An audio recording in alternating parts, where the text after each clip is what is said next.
Hello guys. So wala pa tayong tulog, galing pa tayo sa trabaho.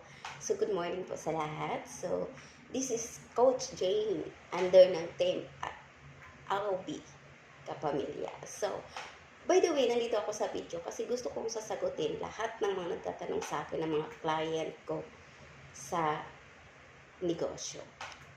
Dumidilim yung ano natin. Dumidilim yung ano natin. Yan. So, lahat ng mga nagtatanong sa akin, paano ba daw ako na-involve? Na isa akong OFW sa bansang Saudi Arabia. So, napakasimple lang guys. Nung time na may nakilala ako isang OFW sa Facebook, hindi ko po siya kakilala actually. Hindi ko siya na-meet as in. Pero, ako yung tipong tao na pagdating sa pamilya, alam mo yun, pagdating sa pamilya, hindi ko sila matitiis yung sitwasyon nila. Kaya, nung time na yun, nagkaroon ng sakit yung stepfather ko. So, lagi kong pinagdadasal na sana gumaling. Lahat ng pera na sahod ko, pinapadala ko buwan-buwan. So, after 1 week, gagaling. Mga ilang week naman, babalik naman sa ospital. Ganon yung sitwasyon. In short, ang tagal kong nagpapadala ng pera, ang dami kong naubos na pera, hindi talaga gumaling. Hanggang sa lagi akong nagpipray na kung may tanging paraan, kung may isang paraan para gagaling yung stepfather ko, bakit hindi ko susubukan? So lagi kong pinagdasal na yala, gabayan mo ako. Gabayan mo ako na sana matulungan ko yung pamilya ko, yung stepfather ko, na gumanda yung pakiramdam. Kasi si mama yung napiktuhan eh. Kasi si mama yung nag-alaga, si mama yung hindi nakakatulog, mas si mama yung namamayat. So, in short, si mama, inaisip ko, na hindi ko kakayanin pag si mama yung nawala. Kaya, sabi ko, susubukan ko yung product. May nakilala ako isang OFW, ni-add ako. Sabi niya sa akin, mayroon tayong mga product na pwede nakakatulong sa kalusugan. Kung may isa ka sa may karamdaman ngayon, diabetes, arthritis, high blood, cardiac arrest, mga sakit sa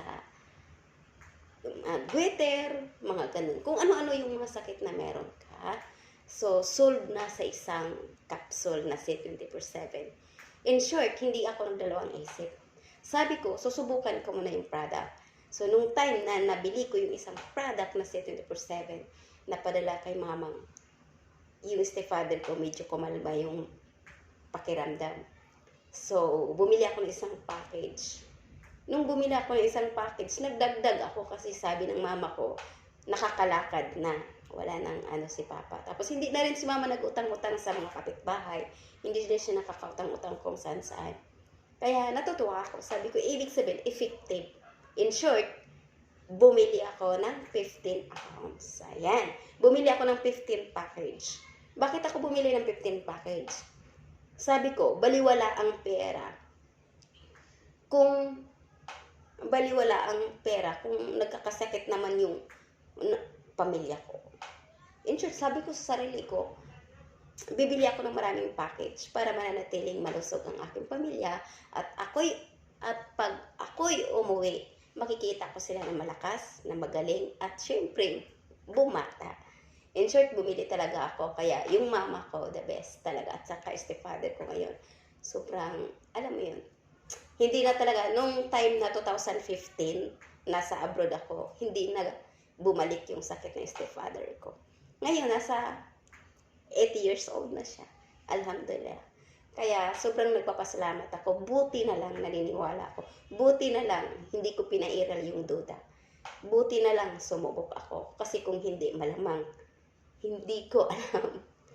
Buti na lang, sabi ko, hindi ako nagpa-apekto sa mga taong negative, nagsasabi sa akin na ganito, ganyan, ganun. Kasi ako yung tipong tao na matigas talaga ako. Matigas ako pag, alam mo yun, pag may gusto ako na alam ko na pwedeng makakatulong sa sarili ko, gagawin ko talaga. Kahit lahat ng pamilya ko, lahat ng tao sa paligid ko ayaw. gagawin ko talaga. Kasi alam ko ako yung gagawa Ako yung, alam mo yun, ako yung nakakaalam na maganda yung mangyayari sa akin. Ako yung nakakaalam na may mangyayari talaga na maganda. Hindi man lahat, pero mayroon talaga. Good news, yan nangyari sa estipado ko. At pati ako, isa na rin ako sa naging testimony sa product. So, yan po guys, yan po yung dahilan kung bakit ako na-involve sa negosyo ito dahil sa product. Yes, sabi ng iba, nagbibenta-binta naman tayo. Wala namang masama magbibenta guys. Walang masama magbibenta kung maganda naman yung binibenta mo. Diba? Kasi, naalala ko nung time na bago ako nag-abroad, nagbibenta ako ng kamamatay lang ng asawa ko. 2014, nagbibenta ako ng sigarilyo stick by stick sa gitna ng kalsada. Gitna. Kalye. Ayan. Doon sa SM Manila, kung sino nakakaalam doon. Malapit sa Quiapo. So, doon po ako nagbibenta ng stick by stick na sigarilyo bago ako nag-abroad. So, sabi ko sa sarili ko, kung dati nagbibenta ako ng sigarilyo na alam naman natin nakakasama ng loob yan, di ba? Bakit ngayon hindi ko gagawin? Mas maganda nga ngayon kasi yung binibenta mo is product, nakakatulong sa tao. Laking tulong. So, yun guys, mula nung nag-start ako sa negosyong to, ang dami kong mga tao na natutulungan sa karamdaman. Yung mga bumili, nagtitiwala, kahit mga OFW. So, yun. Kaya hindi ko, kung nakikita nyo guys, sa mga post ko, sa mga wall ko, sa mga TikTok ko, sa mga reels, ayan, hindi po yan piki. Hindi ko po kinakahiya yung mga products na binibinta ko kasi napaka-effective, gamit na sa tao. Guys, ito masasabi ko sa inyo. Aanhin mo yung marami kang pera kung ang katawan mo naman ay malubha sa sakit. Siyempre, pag marami kang pera, masarap yung mga gusto mong kakainin. Himbis nakakain ka ng mga masasarap, di ba? Hindi mo rin siya makakain. Himbis gusto mong gagala dun sa ibang lugar, hindi mo magagawa kasi, di ba? Maganda talaga yung malakas ka, kahit hindi gaano maraming pera, kung ang katawan mo naman ay healthy, malakas, di ba? Solid. So yun guys, thank you so much sa lahat ng mga nagtatanong sa akin, ang mga kapwa kong OFW. So kung may natutunan ka, apply mo sarili mo, subukan mo, huwag kang magdalawang isip, magbasa-basa ka din po para kung isa ka sa natatakot kasi na-scam na dati, huwag kang mag-alala. Maraming nang scam, pero sa totoo lang, mayroong tamang company na handa kang tulungan. Tamang company na totoong may puso na makakatulong talaga sa'yo the moment na itry mo ang isang opportunity. Ayan, God bless po. Kasi may lakad pa ako. Mag-grocery pa tayo. At syempre, matutulog pa tayo kasi mamaya may trabaho na naman. So guys, thank you so much and God bless po. Isa po ako sa mag-guide sa iyo the moment na subukan mo yung opportunity namin. Huwag ka lang po mahiya. Kasi, isa lang din po ako sa walang alam. Hindi mahiyain.